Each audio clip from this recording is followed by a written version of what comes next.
Hello everyone, today we are starting strategic management subject. So without wasting any further time, let's go into the chapter. We are starting chapter number 1, Introduction to Strategic Management. In that, let's start the topic number 1, Meaning and Nature of Strategic Management. Okay, then what's the topic is? To understand the concept of strategic management, we need to have basic understanding of the term management. The term management is used in two senses such as, तो इधर क्या बोला है कि पहले अपन को management term के बारे में जो है वो पढ़ना पड़ेगा. इधर टू मीनिंग्स दिया हुआ है टू वेज में. सो फर्स्ट क्या बोल रहा है, पहले अपन चार्ट के थ्रू पढ़ते हैं. Okay, so this is the chart I made. If you want this chart, then comment down. Okay, meaning of the term management: key group in an organization in charge of its affairs. मतलब जो एक organisation के की group में होते हैं उसमें management in charge होता है ताकि वो कंपनी के जो अफेयर्स होते हैं, जो डेली एक्टिविटीज़ होते हैं, उन सबको मैनेज कर सके. Chief, so management is a chief organ instructed with task of making entity purposeful and productive. Management एक चीफ ऑर्गन होता है एक ऑर्गेनाइजेशन का, जो एक एंटिटी को पर्पसफुल और प्रोडक्टिव बनाता है. कैसे बनाता है? By bringing together and integrating the disorganised sources. और ये डिसऑर्गेनाइज्ड सोर्सेस क्या है? Man power, money, material, technology. ये सब चीज़ों को यूज़ करके, ये सब चीज़ों को साथ में लाके एक एंटिटी को मैनेजमेंट पर्पसफुल और प्रोडक्टिव बनाता है ताकि एक एंटिटी जो है वो फंक्शनिंग में आ सके. Now organisation becomes unified functioning system. So ये सब करने से ऑर्गेनाइजेशन एक फंक्शनिंग सिस्टम बन गया. एक समरी में बता देती हूँ. Key group in an organization in charge of its affairs, chief organ of the entity instructed with the task of making entity purposeful and productive by bringing together, integrating disorganized resources such as MMT, manpower, money, material, technology. By bringing together, it makes into a wholly functioning entity. Organization becomes unified functioning system by this. Okay, now book में भी वही लिखा हुआ है जो मैंने short में notes बनाया है.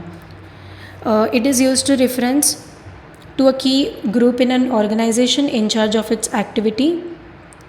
In relation to an organization, management is a chief organ instructed with the task of making it a purposeful and productive entity by undertaking the task of bringing together and integrating the disorganized resources of manpower, money, material and technology, which are then combined into a functioning whole. A management becomes a unified functioning system when management systematically mobilizes and utilizes the diverse resources efficiently and effectively. इसमें पहले तो मैंने जो chart बनाया है वो सब में आ गया ये सब कुछ, और ये कुछ भी नहीं है. ये वही बता रहा है कि ये सब डाइवर्स रिसोर्सेज को इफ़ेक्टिवली और एफिशिएंटली मैनेजमेंट यूज़ करता है, सिस्टमेटिकली यूज़ करता है. The survival and success of the organization depends upon the large extent on the competence and character of its management. Management has to facilitate organizational change and adaptation for effective interaction with the environment. ये भी कुछ नहीं है, खाली management बता रहा है. मतलब एक कंपनी की सक्सेस किसके ऊपर डिपेंड करता है? मैनेजमेंट के कैरेक्टर और उसके कॉम्पिटेंस के ऊपर. और मैनेजमेंट मतलब मैनेजमेंट की काबिलियत के ऊपर डिपेंड होता है एक company. Now let's study point number 2. पहले फ्रॉम द चार्ट.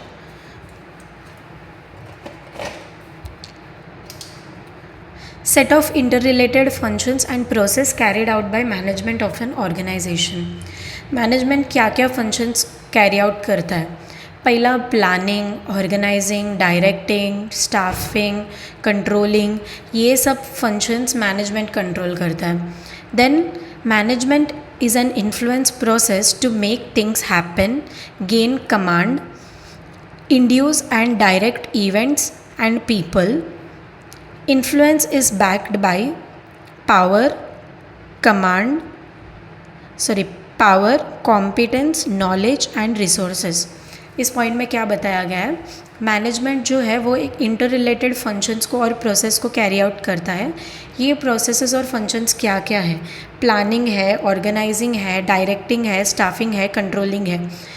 पहले ऑर्गेनाइजेशन को प्लान करना पड़ता है, फिर सारे चीज़ों को ऑर्गेनाइज करना पड़ता है। जैसे कि एक सेल्स डिपार्टमेंट क्या है, उसमें अपन सेल्स डिपार्टमेंट में एम्प्लॉयज़ को हायर करेंगे, वो हो गया स्टाफिंग। फिर उनको डायरेक्ट करेंगे कि काम कैसे करना है, उन पे कंट्रोल रखेंगे हम लोग, और सारी चीज़ों पे कंट्रोल रखेंगे ताकि एक इफ़ेक्टिव फंक्शनिंग हो। Management is an influence process to make things happen. Management जो है वो it helps to make things happen, मतलब ये सब कुछ चीज़ें करके वो जो अपना गोल है उसको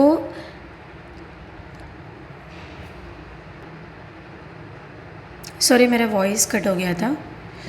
तो मैं क्या बता रही थी, वो मैनेजमेंट जो है वो अपने गोल को अचीव करता है और चीज़ों पे कमांड गेन करता है। फिर वो इंड्यूस करता है इवेंट्स को, डायरेक्ट करता है इवेंट्स को और पीपल को, ताकि सारी चीज़ें सही से फंक्शन करें। Now influence is backed by PCKR। ये PCKR क्या है, पावर है, कॉम्पिटेंस है, नॉलेज है और रिसोर्सेस है। मैनेजमेंट ये सारे चीज़ों को लेकर पीपल जो है उनको डायरेक्ट करता है। ठीक है, अभी बस कुछ नहीं इसमें से रीड करना है। The term management is also used with reference to the set of interrelated functions and process carried out by the management of an organization. ये वही है फंक्शंस और प्रोसेस जो मैनेजमेंट कैरी करता है, planning, organization, directing, staffing, controlling. Now functions और सब process of the management are wide ranging but closely interrelated. ये सारे फंक्शंस जो है वो एक दूसरे से काफ़ी अलग है, लेकिन वो एक दूसरे से इंटर रिलेटेड है। They range all the way from determination of goals, design of the organization, mobilization and acquisition of resources, allocation of task and resources among the personnel and activity units, and installation of control system to ensure what is planned is achieved. इसमें क्या बताया है, ये जो wide range of चीज़ें हैं जो management manage करता है वो क्या है, गोल्स को डिटरमाइन करना होता है, एक ऑर्गेनाइजेशन को डिज़ाइन करना होता है, रिसोर्सेज को एक्वायर करना कैसा है वो सब देखना पड़ेगा। फिर जो एम्प्लॉयज़ है उनको रिसोर्सेज और टास्क को कैसे एलोकेट करना है वो देखना पड़ेगा। फिर एक कंट्रोल सिस्टम इंस्टॉल करना पड़ेगा मैनेजमेंट को। Now management is an influence process to make things happen, to gain the command over the phenomena, to induce and direct the events and people in a particular manner. The influence is backed by P, C, K and R. Now P for power, C for competence, K for knowledge and R for resources. इसे रट्टा मारने की कोई ज़रूरत नहीं है। Management के power, competence, knowledge और रिसोर्सेज थिंग्स को इन्फ्लुएंस करती है। Management formulate the organizational goals, values and strategies to cope up